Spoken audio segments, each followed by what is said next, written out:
যুক্তরাষ্ট্রের president Donald Trump জাতিসংঘের বেশ কিছু সংস্থা সহ মোট ৬৬টি আন্তর্জাতিক সংস্থা থেকে নিজ দেশকে প্রত্যাহারের ঘোষণা দিয়েছেন।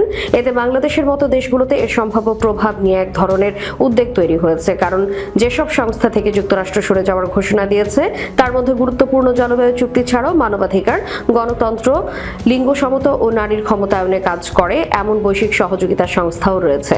গত বুধবার একটি প্রেসিডেন্সিয়াল স্মারকের মাধ্যমে এসব সংস্থার নাম ঘোষণা করা হয়। এই তালিকায় বৈশ্বিকভাবে বিশেষ গুরুত্বপূর্ণ বলে বিবেচিত জাতিসংঘ জলবায়ু পরিবর্তন ফ্রেমওয়ার্ক কনভেনশন চুক্তি সহ জাতিসংঘকে ৩১টি সংস্থার নাম আছে।